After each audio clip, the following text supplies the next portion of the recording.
Hey, welcome back to Life on the Wrist. Hope you're doing well. Happy Wednesday, everyone. You've made it halfway. I hope your Monday and Tuesday went well. I hope you enjoyed our video from Monday. If you haven't seen that, check out our channel. We upload every Monday, Wednesday, Friday, so check out our video from Monday. You're halfway there, almost to the weekend, so just keep plugging away and you'll be at Friday in no time. Today we're going to be continuing our series where we discuss the watches that I saw on people's wrists while traveling in various lounges. If you are new to the channel, this is a series that we do among the other videos that we do where we discuss the watches that we saw on people's wrists every single month.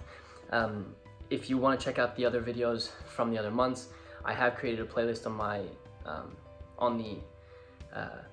our channel, so definitely go check that out. And while you're doing that, if you wouldn't mind subscribing to our channel, we create videos about watches, just about anything that you can think of. We create, news. We give you news updates that come out with releases. We talk about, I give my opinions on certain watches. I also kind of try to educate my audience on various topics within the watch industry. So if you're interested in those types of videos, I'm sure you're gonna like them, so hit that subscribe button. And while you're there, the like button is really, really close. So if you wouldn't mind liking this video for me, it really does help us with the algorithm. So like I said, this is the watch that I saw in the Delta lounges for the month of July. I'll just dive straight into the watches so that we can get so you can see which ones we saw. The first one actually was not in a Delta lounge. It was in an American Express Centurion lounge. The first watch that I saw was a Cartier Ballon Bleu. Now this watch is from Cartier, and this is obviously an extremely elegant watch. If you aren't really familiar with Cartier, Cartier has a very, very rich history within the watch world. You can think of watches like the Cartier Tank, which has become an icon for them, but you can also think of watches like the Cintré. The Ballon Bleu is obviously an icon as well. If you aren't really familiar with it, I'll be sure to put up a bunch of pictures so you can enjoy the view of the Ballon Bleu.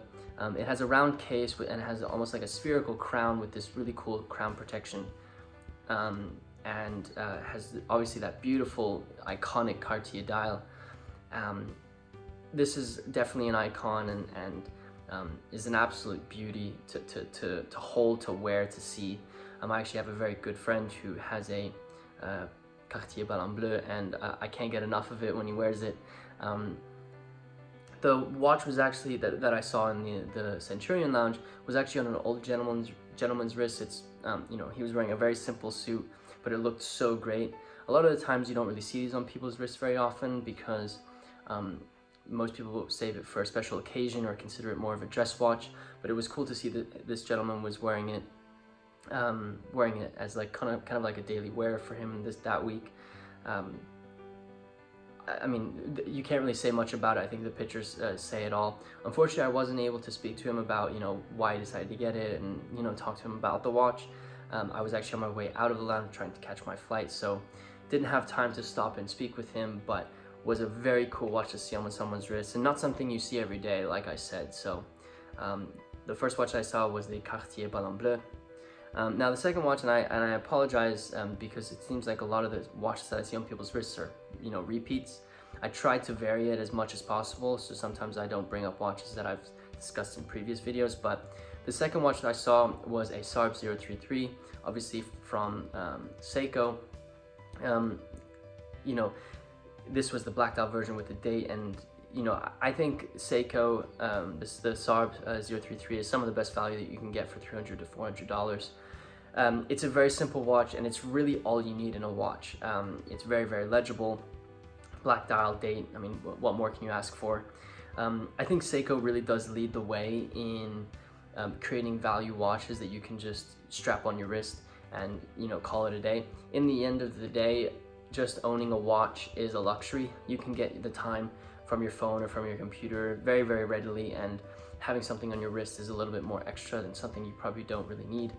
But I think, whether you're spending $300 or $3,000, remember that it is a luxury, and I try to bring that up a lot when making videos.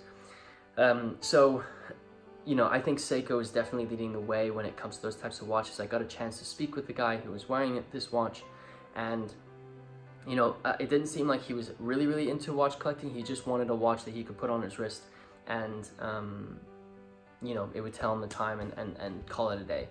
But you know, he must have done his research because he was very knowledgeable about the watch that he was wearing, which obviously is great. And he's an educated consumer, which is exactly what everyone should be when they're purchasing a watch. So that was the second watch, was the SARB033. Now the third watch, and this is arguably the nicest watch I've seen throughout this entire series, I think for the masses. It may not be, you know, to my taste, but I think for most people this is probably the coolest watch that you can see on someone's wrist. And that was a Rolex Daytona with a black ceramic bezel and a white dial. I think this was released in 2016. I'm not 100% sure about that, but I mean, this was a mind-blown moment. I actually had to do a double take when the gentleman sat down, because I was sitting in one seat here, and the other gentleman was sitting kind of where you are.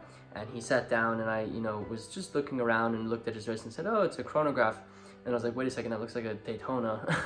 So I kind of like went a little bit more, looked a little bit deeper into his wrist, which again, kind of creepy. Don't recommend. And I took a video, so if the video came out okay, I'll put it up. You may be able to see like what exactly he was, what exactly it looked like. Perhaps you know, you may be able to comment a little bit more, but anyway, I was looking at his wrist a little bit more, and I saw the Rolex emblem on the clasp, which obviously was a dead giveaway for the fact that it was a Rolex Daytona. Like I said, it had the black ceramic bezel. The case is obviously stainless steel, and was a very, very cool watch. Unfortunately, the gentleman was on the phone while he sat down, and for the duration of the time that I was still there and he was still there. So I wasn't able to speak to him about the watch and kind of get his story about, you know, why he decided to buy that watch, and you know, all the adventures that he's been on with it, and get a closer look at it. But it was still very, very cool to be able to see it across from me. This watch is super desired by, you know, just about everyone, especially within that Daytona world. It's weird because I'm not really, it's not my first inkling. I wouldn't, you know, immediately go buy a Daytona. I think I would look at something a little bit more dressy, but I think that again is my taste.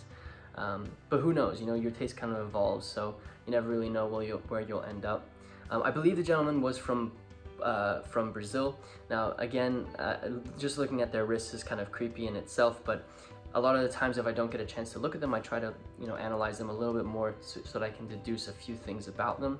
So I looked at his suitcase, and I noticed that there was a his bag tag had a Brazilian address, but he was also speaking Portuguese on the phone. So I deduced he was living in Brazil and kind of commuting to.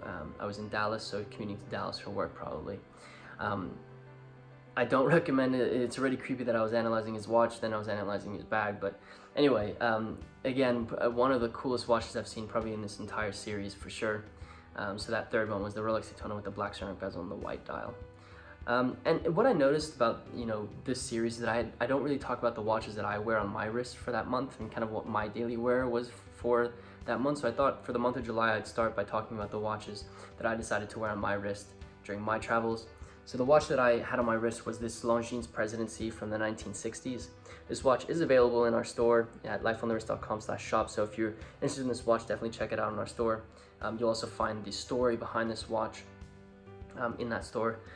So definitely check it out on our blog. This watch comes with the original box and hang tag, and it actually comes on a stretch bracelet, but I put it on my this brown leather strap, which I really enjoyed. There are a few reasons why I decided to wear this month. I like the fact that it fit my wrist really, really well. It measures 33 millimeters, so it's a little bit smaller for, you know, the average person, but I have smaller wrists, so it fit my wrist really nicely. And I like that because it's a little bit more understated. I was speaking to a lot of individuals during the month of July, so I like the fact that it was small, very, very understated. Also could fit under my cuff, so it wasn't a big statement watch that you know, everyone would have noticed. I also like the fact that it's manual wind, so I could wind it myself and kind of have that connection with my watch during that month, which is really nice. And I mean, it's a simple watch. It's all you really need in a watch, and I really enjoyed wearing it for the month of July. Like I said, it is available in our store, so check it out at the Life on the Wrist shop. And the story is also up on our blog, so definitely check that out as well. I enjoyed it. It was a great month wearing that watch, and I mean, it's really ultimately all you really need in a watch, right? So just to recap, the three watches that I saw on people's wrists during the traveling that I did during the month of July. The first was a Cartier Ballon Bleu, the third was a Seiko SARB033, and the third was a Rolex Daytona with a black ceramic bezel and a white dial. And I was wearing a Longines Presidency that is available at the Life on the Wrist store. I'll put a link in the description to that. It was a great month, and I definitely enjoyed looking at people's wrists. So if you liked one of these watches, if you didn't like one of these watches, definitely let me know in the comments. Would love to talk to you about what watches you've seen on your travels, what watch was your daily wear during the month of July. Put all that in the comments and we can definitely talk about it. And with that said, guys, I hope you enjoyed this video, and I'll catch you in the next one.